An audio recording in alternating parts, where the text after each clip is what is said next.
It's on and popping. It's on and popping. We usually have a little fade in, but we didn't today. We just went right to the juice. To the juice. So it's been a week since we've done our last live. Yep. Because I had an event last Saturday. Was Saturday, right? Yeah, I had an event. Women in Business. It was a really good event at a local cider company here. And a local market. Oh yeah, and then we had a market on Sunday, so we just took the evening off. But tonight, I get to interview you, and I'm so excited. And for those of you, this is going to age me. This is like my dream come true, to be an interviewer. Not really. It's not really my life dream, but I would always watch like Regis and Kathy Lee or Regis and Kelly, and they'd have something like this with their questions on the cards. So I made my own for the interview tonight. I'm really excited. Growing up, you were always playing teacher, I bet. Oh my gosh, teacher. Yeah. This is similar to how I feel like when our friends Marnell and Rachel let me help take orders at their food cart. I get so excited when they let me help. Like a giddy kid. She loves to take the orders. It really fulfills childhood dreams for me. And this is one of them. Yes, I feel like I'm pretending in our studio here. Yeah. You know, one thing I noticed coming out here that is really cool. It was like 5:30ish when we came to the studio. Still daylight. Finally. The days are getting longer. We're coming into spring. It's been very mild here where we live. So tonight we are going to be talking about you and your deconstruction, your awakening. Hey, it is so fun. Hi, Marnell. I love when you guys let me help. It's my favorite. So we're going to be talking about you. How do you feel about that? Some part of me feels like it's like the least important fun topic we could talk about. Wrong. I know, because when we did you interviewed me with my awakening, and we were planning on just going right to yours on the next one, and you were like, I don't really want to do that. So we took some time for that one. Yeah, I looked all day long for an illustration, just one illustration that I could use as a reference to what triggered that, what I would call a moment. Probably more than a moment, but could not find it. Take us back to that time. Let's get started on it. Take us back to that moment. Yes, this is the first card. Is that what it says? Well, it's sort of does. Did you memorize that first card? No. Take us back to where you were internally when you first encountered what is called esoteric wisdom. And maybe explain what that is, first of all. Well, where I was internally, and I've mentioned on here before, the vid was breaking loose a bit. The COVID. Can I say that? Well, sure, but I don't know. I'm just trying to be careful about it. I was thinking said the video. vid, and you just came out with it. I mean, if I wanted to add the CO to it, I would have said it. Okay, the vid. I don't know. The only reason I did that is because when I'm reading or watching stuff, people don't say it. I hear people blank that out, or they call it. Well, because you get shadow banned very often. So there you go. Thank you. We won't. No, I don't. It's not like our reach is so profound that we have to worry about it. So that was breaking loose. Had more time. I was sitting at my desk, spending time reading and studying what I typically do. That at the time was theology. And I found a video on YouTube that introduced me to the concept and understanding of how the allegories of whether it's Jacob's ladder, Christ consciousness, gnosis, those things actually pertain biologically to our body. And the reason I wanted the illustration is because just like a lot of things going on around us right now, where you'll hear the phrase, it's better to show than tell. Mm-hmm. Right? I wanted to be able to show what I saw that triggered this thought process. And so at that point, I had was in the process of closing down my business, selling equipment. Why were you in the process of doing Truck. that? I don't remember. Because I saw what was coming with the vid, and I didn't want. Right. I didn't want it to drain me back into business failure. Got it. So simultaneously, I saw what was going on with the financial system and invested in some digital assets that I've done pretty well with, using the funds from the sale of the equipment and the trucks and things. Right. So I was kind of doing both of those simultaneously. And then shortly thereafter, the thoughts about moving from Texas back to here came into play. Okay. That's where I was, internally. And what made you start searching for it? I mean, I know you always search for, you're always looking for more knowledge and that kind of thing. But this in particular, do you remember how you came across? I really don't. I don't know how this particular video popped up. I was probably just typing in some search of some form, and somehow it popped up. So really, it found you. Kinda, yeah. Either that, or I just don't remember how I found it. One of the two. Okay, so at that stage of your faith, of your worldview, were there questions you were already carrying that Christianity wasn't answering, or was it just you wanting to expand on the things that the answers that you did think you had or did have? I didn't have questions at that point that made me question Christianity or my faith. Right. I think probably what triggered it is there's a lot of allegory and symbolism in Scripture, especially when you look in the Old Testament and you look back and see how all the implements and things inside the children of Israel and the temple and how they refer to Christ. I mean, you see that's talked about. The allegory in the Old Testament, or the symbolism in the Old Testament, and how it pertains to Christ. But that's pretty much the extent of it, right? And so I started down that path my first year of Bible college in a fundamental independent Baptist Bible college in commentaries. There's an author, his name is Arthur W. Pink, and he wrote commentaries, and I had to buy 5 books for my first class, which was the Pentateuch, or the first 5 books of the Bible, Genesis, Exodus, Leviticus, Numbers, and Deuteronomy. What I found fascinating and loved about that and triggered my whole desire to learn in the first place is those commentaries were full of allegory and symbolism. And he would go fairly deeply into that in each of those books. I enjoyed them a lot. Probably still have those around somewhere. But what I didn't get into, and what you don't see talked about, and this is where you get Gnostic teachings or esoteric teachings, as how that allegory goes even deeper into a greater understanding that began to trigger and fulfill my questions of who or what is God, who or what am I, and what the hell are we doing here, right? And so you don't really get into that kind of questions answered in the depth that you could without being willing or able to look at some of the Gnostic teachings or esoteric teachings. And once you begin to see those symbols, like the 2 pillars of masculine, feminine, or electric, magnetic, or 2 hemispheres of the brain, what that represents, your spinal column, the fluids that run up and down your spinal column. A lot of this we'll talk about tonight. We're at rest down in your sacrum, which is like a hollow place down at the base of your spine, like a cave, right? Sacrum, it's a sacred place.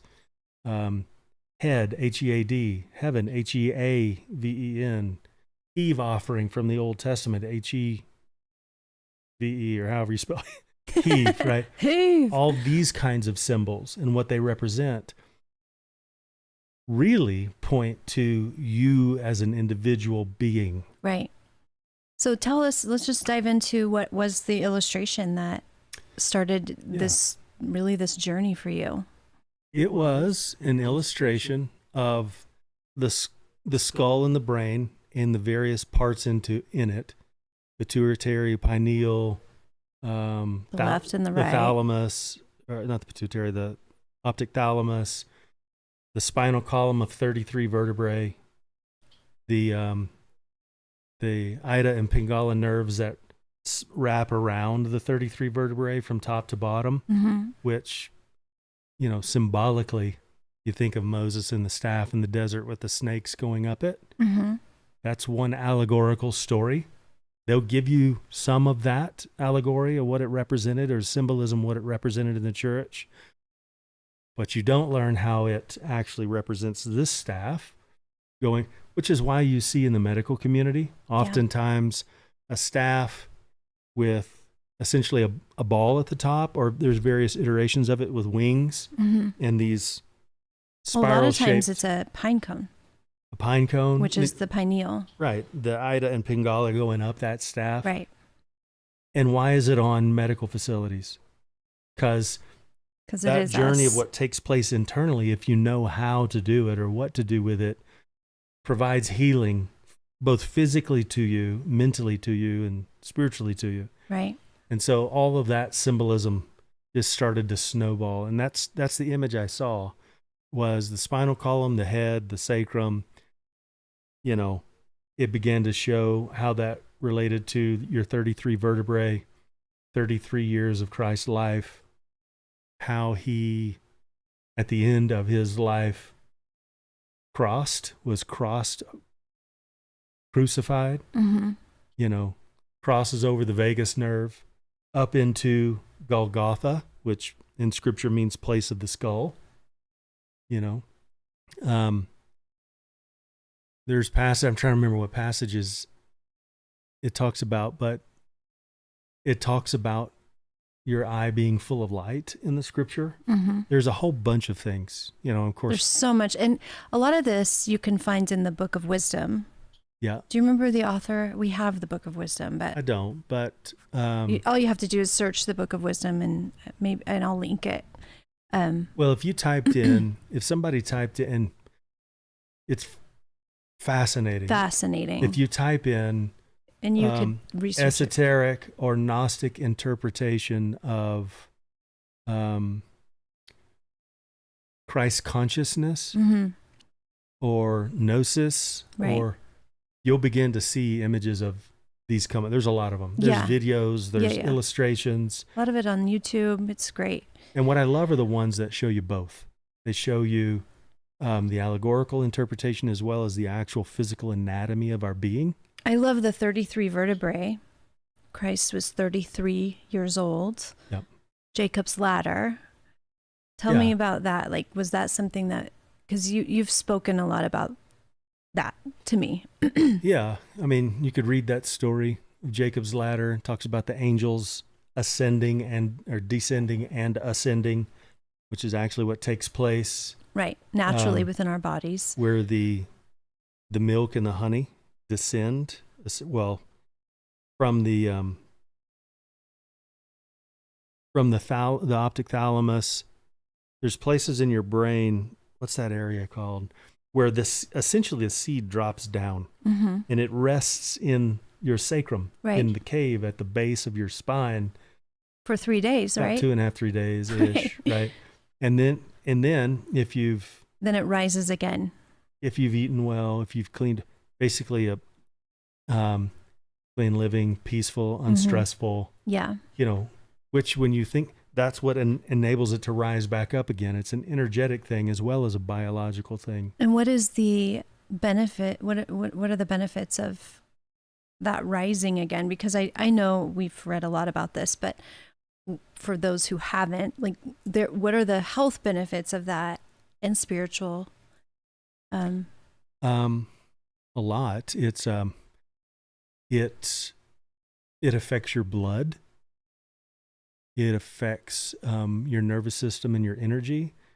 The pineal gland produces a yellow-like substance, which, if you think about it, Y fluoride, it calcifies the pineal gland. All these different things they put in our food. I was going to say, think about why they keep us unhealthy. And we'll talk about the inversion in a minute. Oh, okay. Why so many things that we think are normal in our lives are actually inversions of what we really need to raise that energy, seed, biological, healthy, spiritual seed back up to across the vagus nerve into the pineal gland.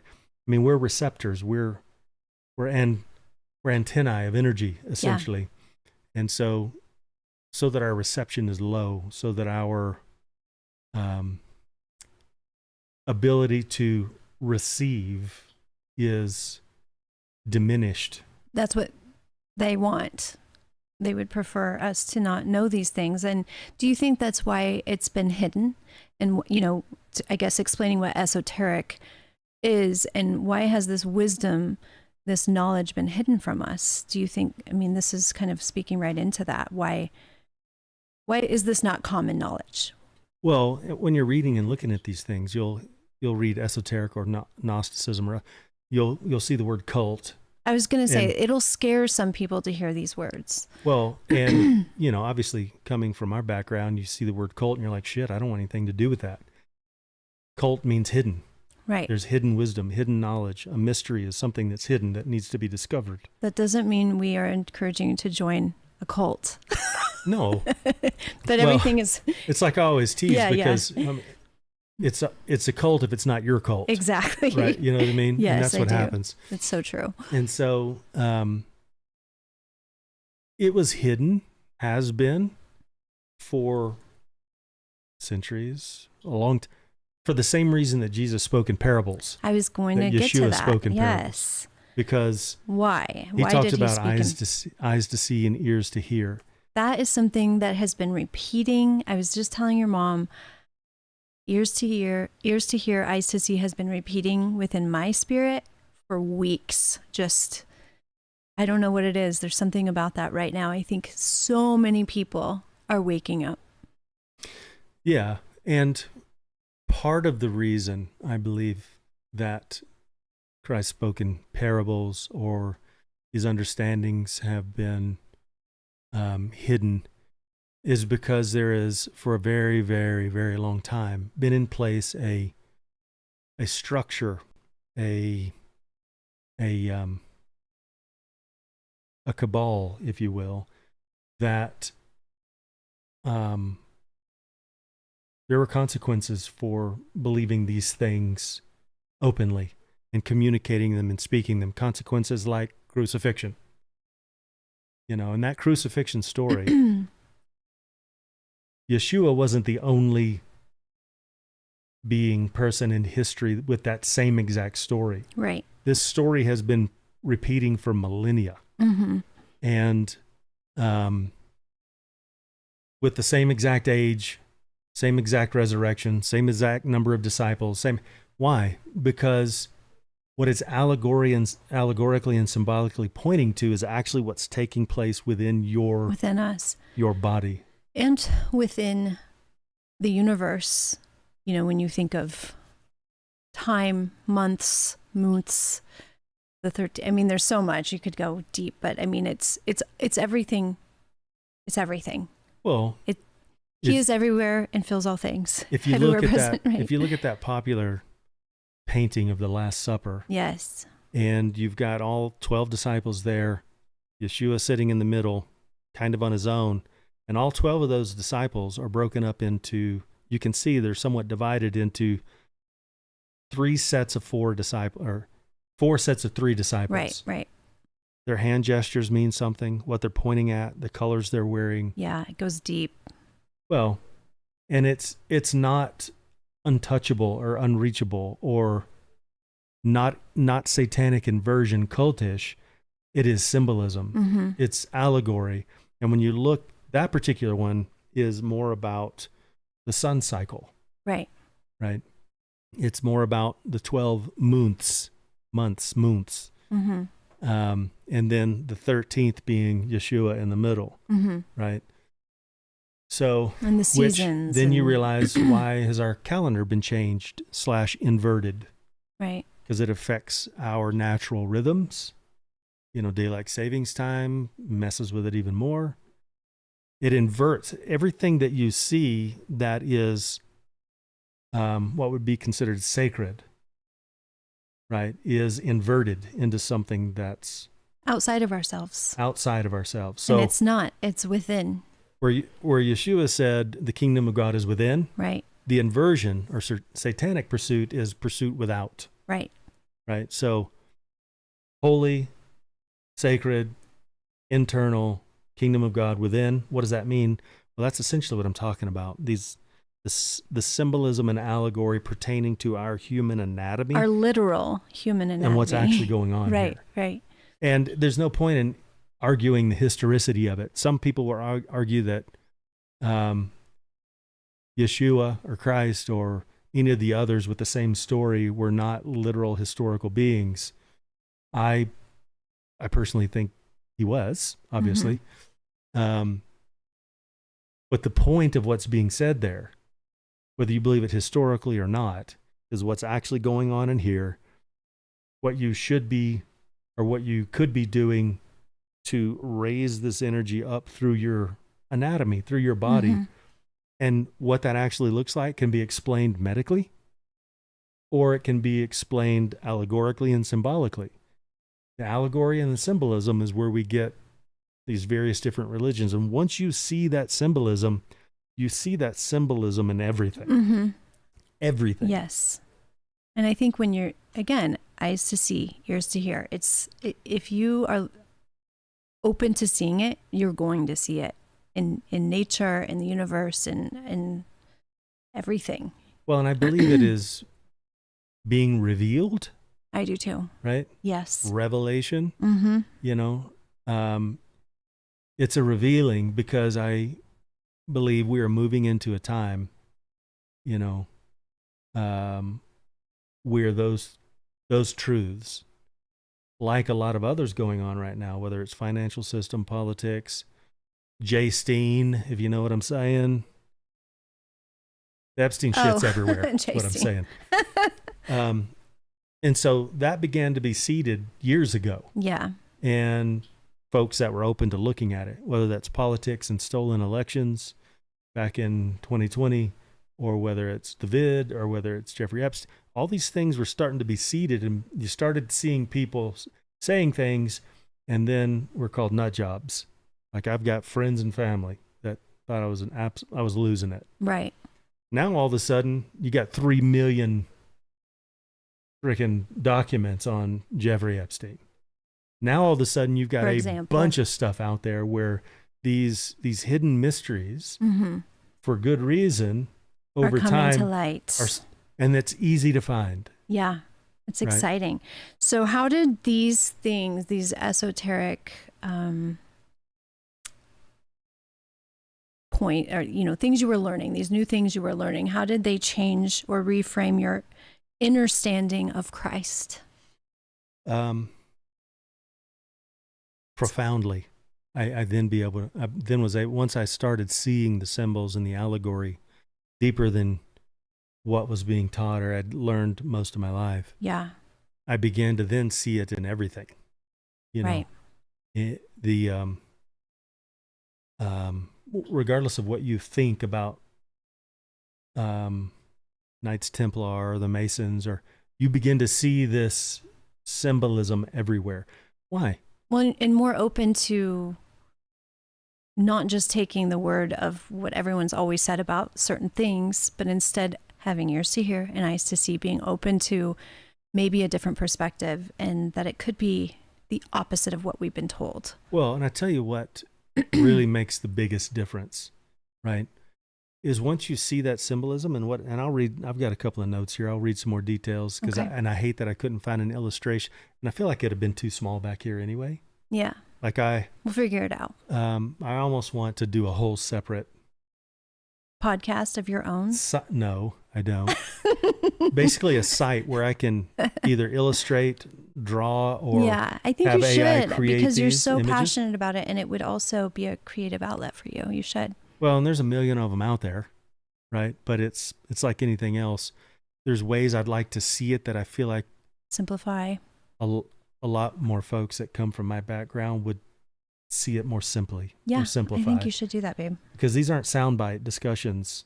And that's the problem. We're so trained these days to be able to watch a short or a quick video or a clip. Our attention span is this, and I'm guilty. And all of this is very not short. This is not soundbite shit. This is it takes a while to get through the info. But this is exciting because it's just learning about you and what makes you tick and what really began your deconstruction, your awakening. Well, I'll tell you what part of, and it hit me like a bolt of lightning. What it takes away when you realize the actual inversion is the opposite. So it's like Stranger Things.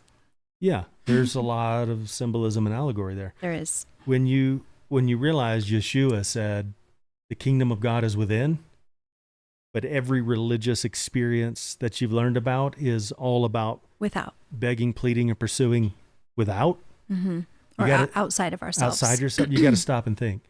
Now, in the Orthodox Church, there's a lot about that's in many ways can be considered self-deprecating. For instance, there's a book that a lot of the monastics read called The Ladder of Divine Ascent, mm-hmm. and there's 30 rungs in that. Well, it doesn't explicitly say anything esoterically or Gnostically, but there's still a parallel in that Yeshua had 30 years of life before the last 3. And so even what I see, and I don't know of anybody else saying this, I don't know if what I'm saying is original or not, but if you're gonna write a book about the ladder of divine ascent and have angels going up and down, or priests going up and down the ladder, some falling off, some climbing up, mm-hmm. it's still somewhat parallel to Jacob's ladder. The angels are descending and the angels are climbing back up. What's at the top of the ladder? What's at the base of the ladder? There's still some parallels there without them saying anything esoterically or Gnostically. But what you read in the Ladder of Divine Ascent is still a life journey in there. There's still some real parallels as opposed to Jacob's ladder and looking at those symbolism of what's at the top, what was at the bottom of the ladder. He put his head on a rock. He slept on a rock. That cave, that sacrum, that rock cave down there where what comes down, the Ida and Bengala, that rests, there. Or is like Yeshua in a cave, that then lives his 33 years of life, 33 vertebrae, goes up and right at the vagus nerve crosses over, crucifies, goes up into heaven, mm-hmm. ascends into heaven. And then all that takes place up in there, it's fascinating to see biologically what's going on. I mean, your pineal gland, when it is activated with that energy, popping. It produces DMT. Yeah, it does. We can DMT. naturally produce that DMT within us. And so many people that I've read do it through meditation. You can do it through, breathing. Yeah, there's a lot of ways to get there. Well, and that's Kundalini. when you begin to see the parallels as opposed to the everything else is a cult except what you're being right. taught. So being in the Orthodox Church, hesychastic prayer about breathing, mm-hmm. right? What that produces in them, and then you read these. They know the secrets, but they're hiding them. Well, maybe they know them enough to do it, but maybe they don't know the esoteric or Gnostic teaching. I don't mean. I doubt that. I think. Because what happens in that monastic culture is you go into a monastery, you're around a bunch of people. There's a lot in your life that you still have to work through. They change your eating habits, your working habits, your prayer habits, your meditating habits. Mm-hmm. And then if you choose to go deeper, you could go to a skete, which is a much smaller number of people led by a very devout It seems like when I have thought about, monks or priests or monastics, it seems like it would be so much easier to have that peace and that quiet to be able to really focus on all the things you want to focus on. But so many of us can't obviously live that way. And so I think just realizing there are ways to get there without that absolute peace and quiet and solitary life, which sounds so wonderful to so many of us at times. Well, but it's not easy. The truth is, there is a way to get to it. Yeah. You just have to get to the point Right. to where you're determined to get to it. Absolutely. And it can radically change your life, okay, this relationships, what you're doing, how Yeah. you're living, because going from the monastery to the skeet, and then some go actually into being hermits, Mm-hmm. right? Like Alan White said, what all the hermits learn, whether in the wilderness or otherwise, is that you're one with everything around you. Right. You can catch that on a DMT trip. You can catch that on a psilocybin Mushrooms, trip. yep. You can catch that through hesychistic prayer in the Orthodox Church. Meditation. The same breathing in other religious practices. Yep. What it's doing is pushing that energy back up into the temple that's made without hands. Mm-hmm. Why are these called temples? Right. Right? Don't make me get into the I know. don't make me get into the Ark of the Covenant and what's symbolically in there. And some of my family will remember this. Yeah. But it's all very symbolic, It is. very healing. It's beautiful. very when you can powerful. see it. And what that ultimately does then is enables you, because scientists will say that we use roughly about 10% of our brain. This process, which takes time because there is what you're doing with this temple and causing this energy to go up into heaven, Mm-hmm. heaven, HEA. It's an offering. You're offering everything into that. And it creates a scenario where it changes you biologically And it, spiritually. and it changes you spiritually. Do you see this as contradicting Christianity or deepening it? Deepening 100%. 100%. And what I was going to say a minute ago, the biggest thing that changed was, and I don't know that I ever felt fearful per se, but there is an innate understanding that in Christianity, that if you don't get this shit right with everything that's out there and no time to really pursue it all, Right. thousands of denominations, if you don't get it right, I mean, the Orthodox Church, I got a video where there's a priest on there talking about how Orthodox should not pray with non-Orthodox. You go into an Orthodox church, if you're not baptized as Orthodox, you can't take communion. Just take those two things alone. There's some real basic understanding of their position on Others. Yeah. Right? And I've been the Presbyterian church I was in is pretty much like that. I think a lot of them can be. So my next question, is that okay? Fear. It took away fear. It took to away where fear. I could explore listening to any concept, thinking about thinking, not having to be scared, fearful, or determined, or feel like I got to know something or else. Right. It takes that away. That's exactly because you how see I feel. that symbolism in everything. It's such a peace. It truly is. It's a peace I've never known before. Not an anxiousness, not a worry. It takes away the fear. So what does this subject, what does all of this suggest about us, the human body, awareness, and our role in the spiritual journey that we are on? What does it suggest about us? What does it say about us?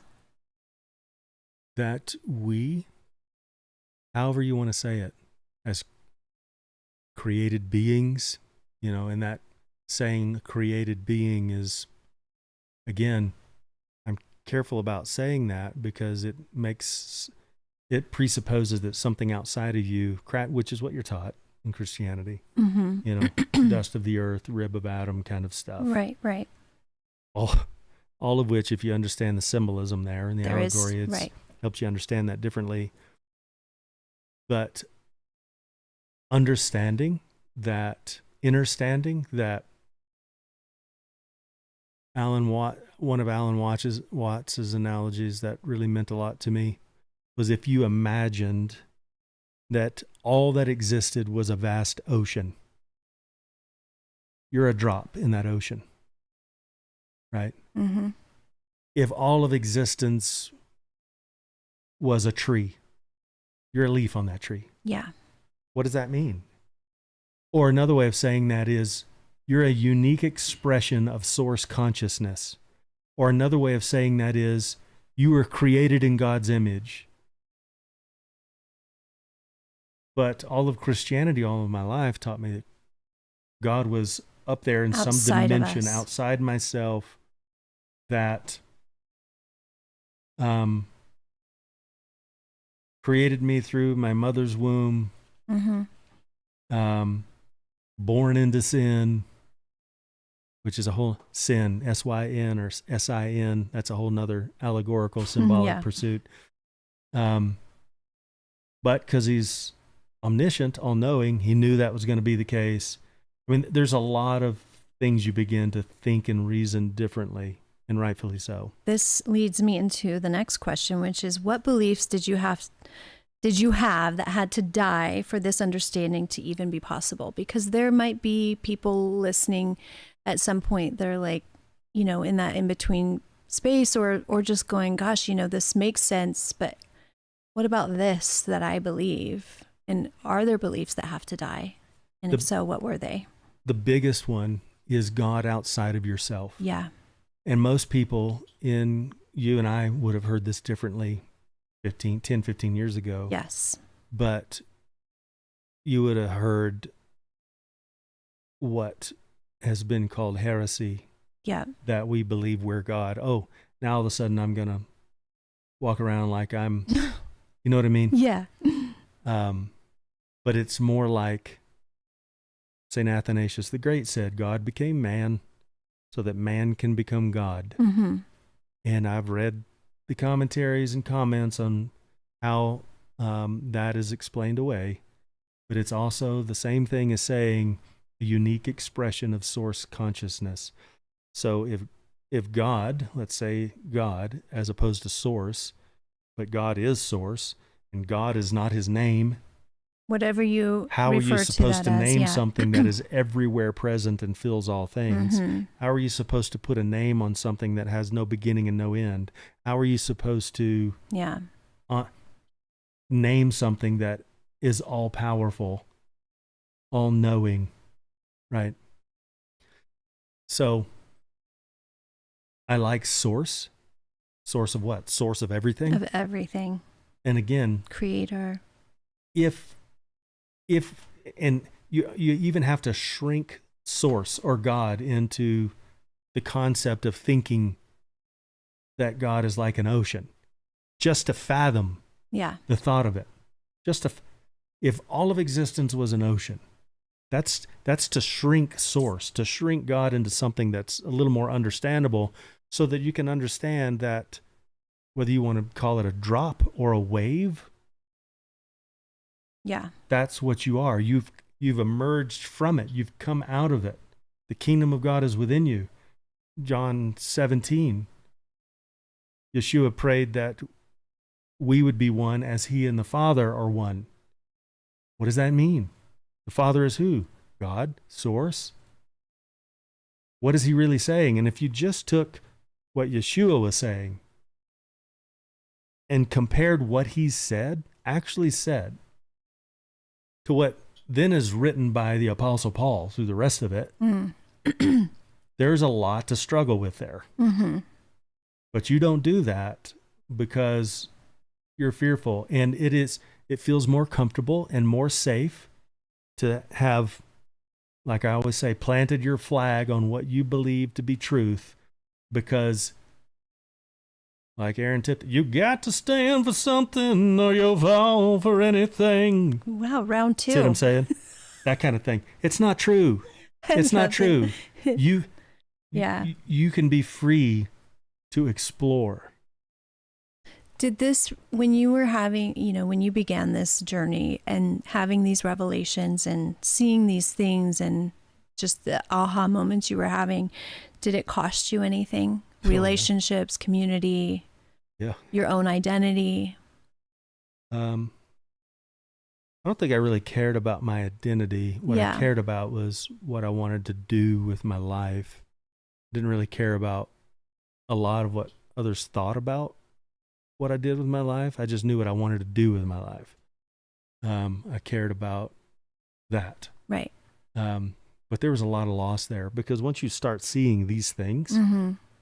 the next question came to me. I'm like, well, if this has been hidden from us or lied to us about, what else is being hidden and lied to us about? And then you start seeing the connections. And don't you think, I think we've talked about this already before in one of our other podcasts, but I know your mom mentioned, you know, she was being funny. She's like, you know, I thought you were Looney Tunes for a second. Like the stuff you were saying just didn't make sense to me. And as time has gone on, more and more of it starts to be revealed. And so I feel like in mass that is happening right now, a collective of people with eyes opening going, okay, oh my gosh, look, what else is there?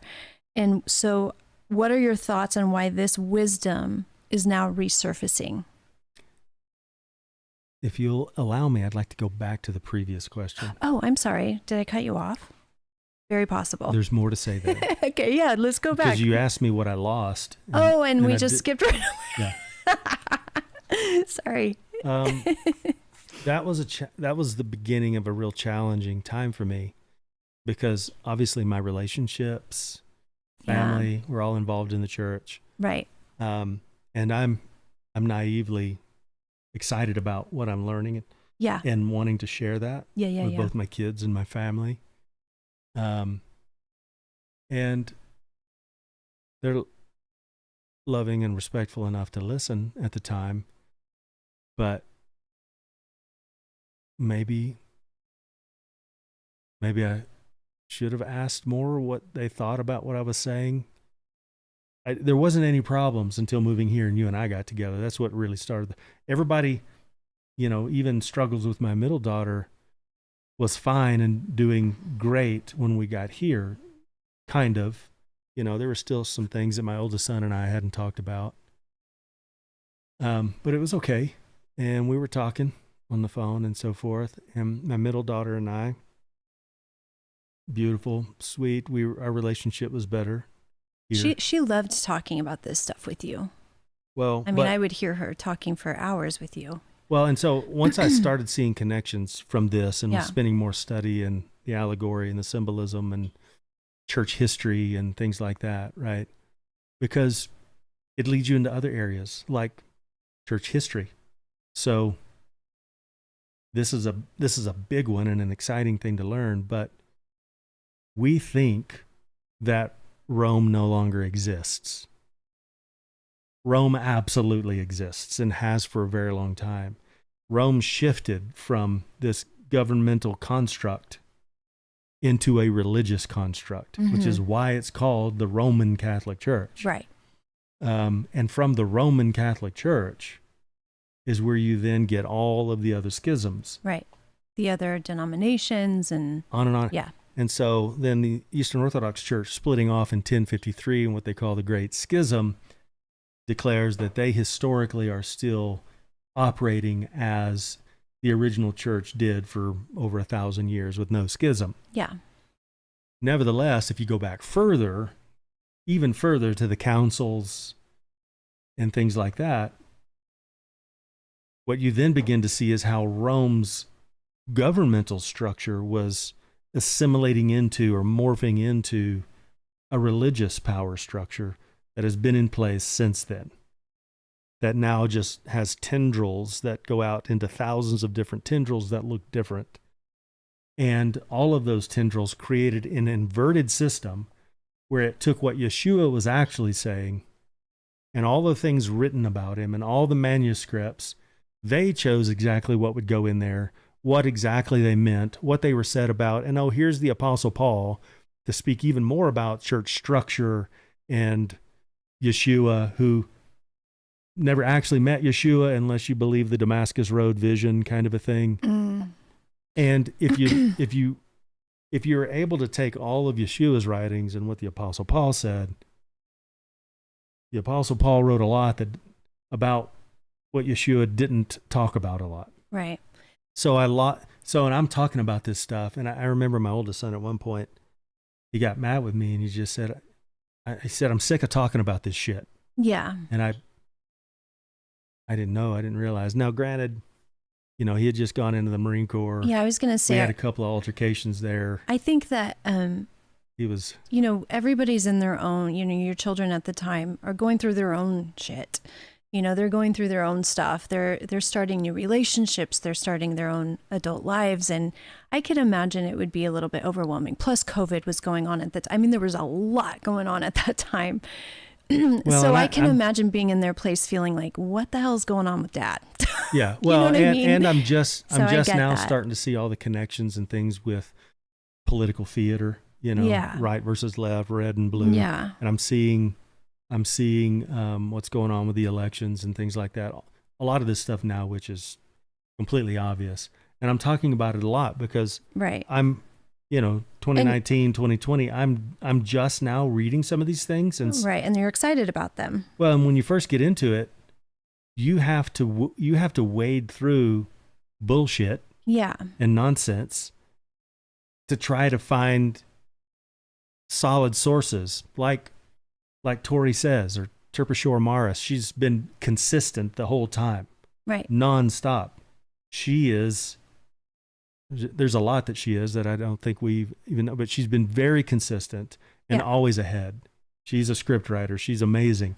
So it takes some time to go through bullshit nonsense, and I love just talking about it. So you were just excited, and I'm talking to my kids about it. I'm talking to your family, what was going to soon to be my new son-in-law, things like that, and they thought you were a little crazy at the time. That wasn't going so well. That's okay. I mean, it is okay because not everybody is ready to hear it at the same time. Well, and I wasn't coming from a place where I thought I was right about everything. I just wanted to talk about it. Well, and you're passionate, as we can see. You're very passionate about it, which is a beautiful thing. But just, I think, learning, and you even said this, like, not everyone's ready. Waiting for those people to ask is probably the best. I had nobody to be excited with about it. Or let's just do a podcast about it. I had nobody to be excited with about it. That's really what it boiled down to. Yeah. So, can I go to that next one? We shall move on to the next one. Okay. What are your thoughts on why this wisdom is now resurfacing? And do you think people are remembering or returning to something new? Those kind of go hand in hand. So I thought I'd do a double whammy. How do you return to something new? I'm sorry. Or learning something new. Okay. Yeah, I don't know. You can tell what I believe. Discover something new. I believe they're remembering. But yeah, so what are your thoughts on why this wisdom is now resurfacing at this time? Truth, no matter how long it takes, will always surface. It will always surface. I just said that to your mom. I just said that. It's like, and not that she doesn't know that, but as we were talking, that is something I just wrote, something very similar. Like, truth always comes to the surface. It will. It stands on its own. It never goes away. Never. It can be hidden. It can be diminished. It can be oppressed, but it will always percolate under the surface until it breaks out and it's undeniable. Yeah. For instance, stands on its own. I mean, the Epstein shit we've been hearing about for years now. Right. All of a sudden, boom. There it is. Right. Well, and if you think that's the only thing that's going to break through with that kind of clarity, then you're wrong. There's political shit coming, which is also entangled with that. Environmental. All of the economic system shit's out there. I mean, all of this stuff is springing forth now, and there's a reason for it. Yeah. There's a reason why now, as opposed to historically us having lived in an oppressed fucking prison. Yeah. Kind of, so to speak.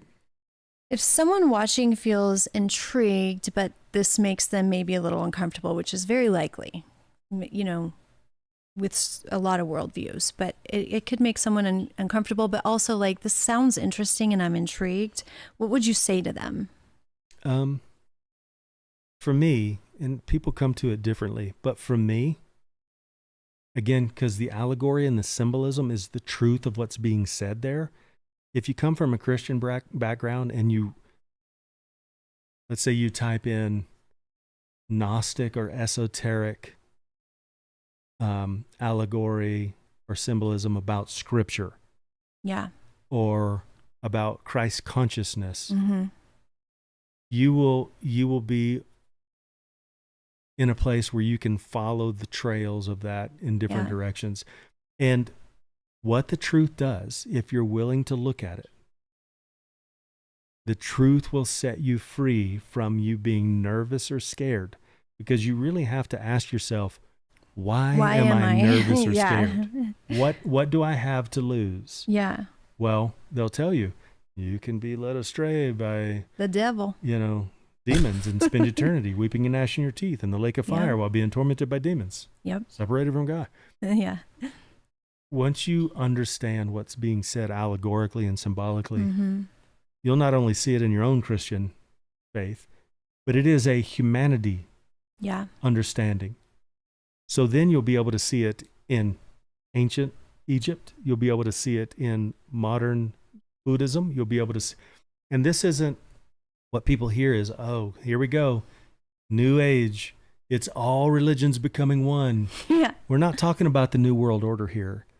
We're talking about being able to take symbolic and allegorical understanding of who and what you are. It's symbolic. And see it in everything. It's symbolism that is pointing to truth. It's The symbolism that is saying here, like, is making it very clear, because that is how they spoke. The truth will free you from that fear. And what you don't want to do is leave that construct, that prison that for so many years you didn't know you were in, or I didn't know I was in. Right. You don't want to leave that or think you're leaving it, only to step across the aisle right into another one. Mm-hmm. Right? Right. Why would you take, when you understand that it's The confines. it's not of it. about the construct, it's about you, it's about who and what you are, it's about who and what God is, what the point and purpose is. You then don't need the construct. You are the construct. Right. And I think it's okay if people want community, and don't you think? Yeah, just to be clear, we're not saying that. Yeah, we're not. I'm not saying I am omniscient. I am omnipresent. No. I am omnipotent. No. Nobody's saying that. Nor are we saying leave your faith, Any more than a leaf is saying I am the whole tree. No. Or a drop in the ocean is saying I'm the whole ocean. Right. But you're a unique expression of it. Yes. What is a question you'd encourage listeners to sit with after this episode? I think you maybe already have said some of that, but to sit with? Just something to sit with, and I think you maybe already covered it, but as far as all of this, this is a lot. This can be a lot for listeners. Well, even this format is hard for me. Yeah. Because I realize I'd bore the shit out of whoever's watching, but I want the illustrations. Right.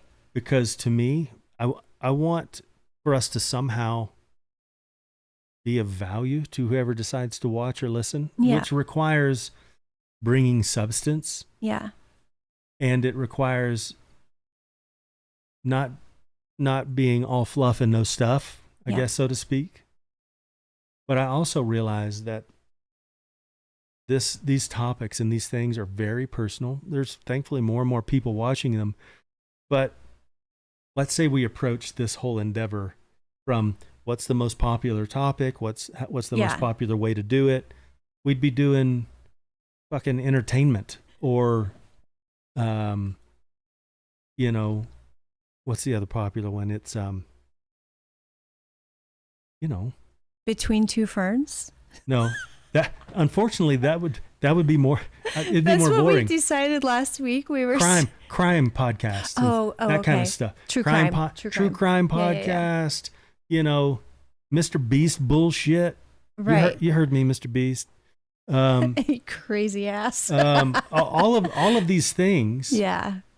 That is a lot of fluff and no stuff. Not only we want to give substance, and this is just real talk.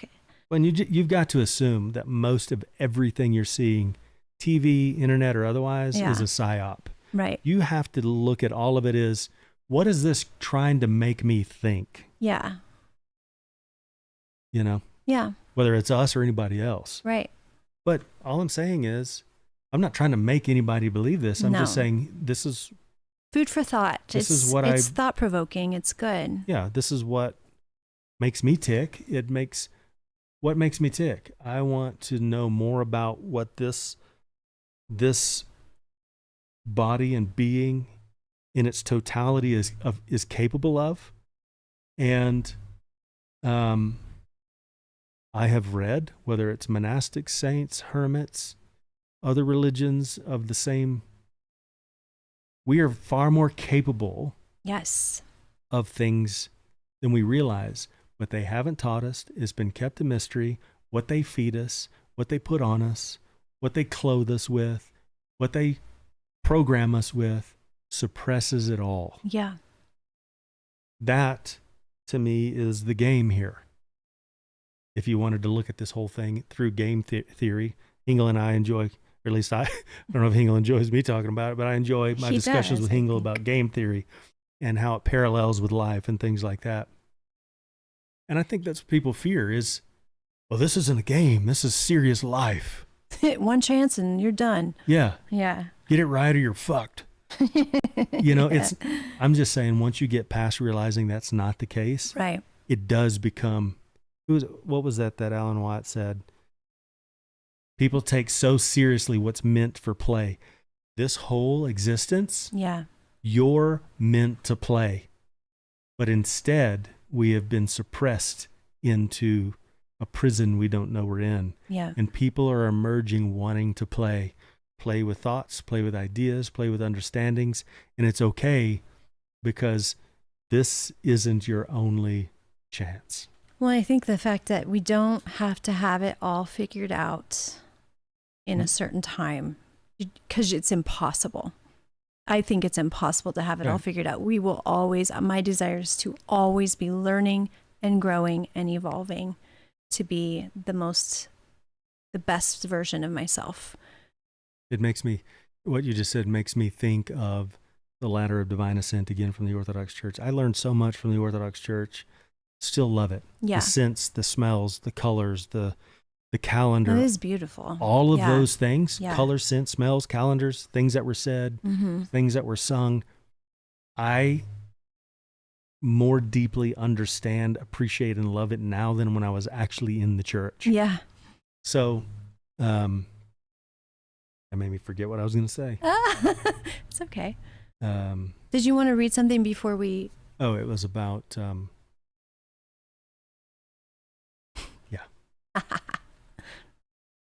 Did I want to read something? Yeah.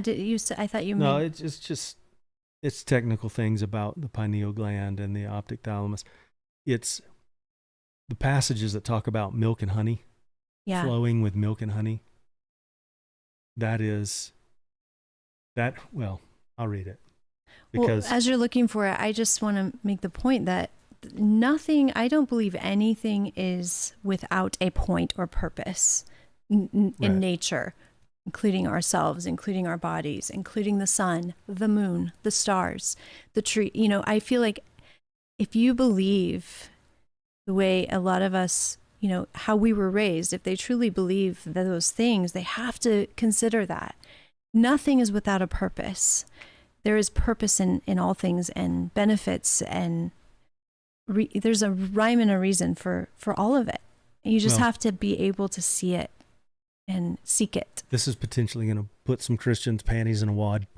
Now if you wanted to search something else after you search the other things that we mentioned, look up the Last Supper painting. Yes, this is very cool. Type in Gnostic or esoteric interpretation of the Last Supper's painting. Very interesting stuff. It's 12 disciples. There's 12 zodiac signs. The 13th Yeshua in the middle. What they all represent. One pointing to the throat. Right. One with both hands up. Mudras. They were doing mudras, right? What mudras are. I mean, when the priests in the church do different things. Yeah. Look up hand mudras. Very powerful. What they represent. And then you realize, because that truth is so blatantly in your face, when you find what we're talking about. It's a truth in plain sight. You can't dismiss it once you see it. Yeah. Right? For example, the pineal gland, a biological part of our being, produces a yellow or golden fluid that contains dimethyltryptamine, DMT. DMT. So, if that energy and that rises. Okay, so that, and then the pituitary gland secretes something similar to milk. Milk so and you've honey. got honey, and you got milk. Flowing with milk and That honey. goes back up. Mm-hmm. And what does that do? If you want to talk about it from a biological standpoint, it creates DMT that then does what? Well, read about it in what the saints experience. Read about it in what some of the monastics experience. Read about it in what some of the monks and things of what do they experience? And you don't have to take psilocybin. You don't have to take DMT. You are capable of producing that within yourself. Yep. But it's not as easy as popping a pill or eating some shrooms. It is a process of what you eat, what you drink, how you live, because stress and other things, whether you're taking fluoride. Yeah. It is so many things. It's a different process, which is the hero's journey. It's a process to go through that. And what the Ladder Divine Ascent talks about with these priests that go up and down, some fall off, some climb back up. The problem is it talks about some monastics who are doing this hero journey, and they begin to have some sort of an experience. Why? Potentially because there's DMT being released up here in the temples, in the temple. I don't even think you should use the word potentially. Right. And so what are they experiencing? They're experiencing clairvoyance, various different kinds of clairs, images, visions, healings, hearing, you know, that's because that human body who happens to be a monastic, who happens to be doing that hero journey, is actually accomplishing something that we're all very capable of accomplishing. I was just going to say, you do not have to be a and the saint. whole process of talking about dying to oneself that you hear in the church means that. That it is means it. just that. Yeah. Because it goes down. It's the image of Santa Claus. It's called claustrum. Claustrum. Santa Claus. Claus. Right. What does he do? He's in a red suit. He goes down the chimney. Red, base chakra, your lower vibrational energies, which is where those who have sought to suppress us want to keep us. The inversion is the sexual energies, for example, are the most powerful thing that we can do to raise that energy back up. But what do? They invert it. Make it perverted. They make it perverted. You've got pornography. Yeah. You spill the seed all the time. They don't know each time of the month when you as an individual, based on your birth chart, have that seed down in the cave of the sacrum that needs to sit there to be birthed back up. They don't, they invert all that. Everything's inverted. Yeah. Which rhymes with perverted. It's very good. I know. So milk and honey, pituitary, you know, the land of paradise flows with milk and honey. Make the seed rise again to reach the medulla oblongata, cross the vagus nerve, right? And then, okay, look into this. In the Orthodox cross, you've got a cross, and the Orthodox cross has a foot peg that's up and to the right. Right, on the bottom. Think about that for a second. Up and to the right. Vagus nerve, right? Okay. The network of nerves in our body is known as the tree of life. Goes down through our entire body. And it looks like the roots of a tree as well. As the oil ascends back up the vertebrae, the Christ oil. Yeah. Or chrism. Or chrism. Or claustrum. Yeah. It increases in energy. It increases in frequency. Past the vagus nerve at the 33 vertebrae, Christ at 33. That's the symbolism. I love that. And that is really the symbolism that began to change everything for you. It's beautiful. And once you see it, you can't unsee it. And there's no going back. No. And nor would you want to. As hell don't want to go back. I was just going to say. Why would you go back to submitting to somebody? Because everybody's really doing that. It's going back into a cage. They're choosing to submit to something that is what somebody else wants them to submit to. Well, and a lot of times it's easier.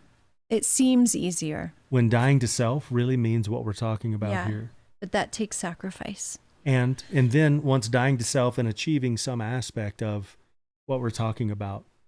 I mean, clairvoyance. You and I have actually heard each other's thoughts before. Yeah. In the ladder of divine ascent, a monk would fall back down the ladder because all of a sudden he becomes prideful about what he's achieved. Right. The level he's achieved. Yeah. Right? Don't do that shit. Don't recreate a whole nother religion for yourself. Don't latch on to some other religion because it's not about that. No. It's about you. This is the temple. This is what it's about. Yep. That was wonderful. Was it? I don't know. It was wonderful, my love. I Even mean, if we had my one... experience tells me this shit can get you in trouble and nobody really gives a shit. It's your story. It's okay. It doesn't matter if they give a shit or not. I love it. In I know my you private do. time, this is what I do. I know. You would do it all the time if you could. Yeah. That and spend time with you. I was going to say, don't forget about me. I love you. This was wonderful. I think you did good. Did I do good as an interviewer? Amazing interviewer. Look at these cards. Amazing interviewer. Thank you. I hope people go and search. Yeah, we highly suggest it. I need to, when we are done, I need to put some of these links, some of the links that you refer to in the description so it'll make it easy for them. Look up the Book of Wisdom. Book of Wisdom I'm sorry is so good. to that guy that made that book. That we don't remember his darn name. Well, and we could put a link for him. We will. We'll put a link for his book. You can download it. Yeah, that's what we've done. You can purchase PDF it. download. So we don't even get anything from this. He not only talks about what we talked about here tonight, but a lot of other things. And once you start pouring through that, and all aspects of life. It's literally everything that he talks about. And he's put illustrations in there, which you got to show them, not tell them. It's been a good resource. And he's at the end, he lists other folks that he got that information from, some of which I've watched before. One of which is Joe Dispenza. Thank you very much. One of our favorites. Bonacci is another one. Yeah, really good ones. So there's a lot out there. Thank you all for tuning in. We appreciate it. We will be live again on Saturday at 6. We will be live. Is there anything else you'd like to add? As always, Holistic and Wild is our sponsor. There's links that you can DM us to order. We're having some issues with Etsy. Not a big deal. We ship nationwide, and there's a code in there for our subscribers for 10% off your first order. I actually already had one of our subscribers order. Like them, subscribe. So definitely make sure to subscribe. I almost said prescribe. And we are very thankful for all of you who tune in. And even if you don't say anything, even if you're just watching secretly, we're thankful for you. And we have received so many, we did a market locally, and I can't tell you how many people came up to us, which surprised us, and was like, we've been watching your podcast. You're like, oh, and do you still love us? But we've received so many messages and just had conversations with so many of you that are watching, and it means the world to us. We're so thankful for that. So, anything else? I still think, should I start some other site where all the illustrations and just much deeper? Are you wanting their opinion? I would love their opinion. He's thinking about starting maybe an Instagram where you just do a faceless. Instagram, X. Yeah, X. To whether it's something I draw and illustrate or I have AI produce it. Yeah. Much deeper dive, because we just barely skimmed surfaces. Yeah, barely skimmed it. But it was wonderful. You did great. But I feel like if I did that, I would be consumed. You'd see a lot less of me. I don't want to see a lot less of you. So we'll see. All right. Thank you all for showing up. And for if you're watching later, leave us comments. We read everything. If you have questions or opinions or whatever you want to put, we want to hear from you. We love it. And again, like and subscribe. And we will see you on Saturday at 6. Thank you. It's party time. Party time and snack time. Snack time, favorite show time, party time. That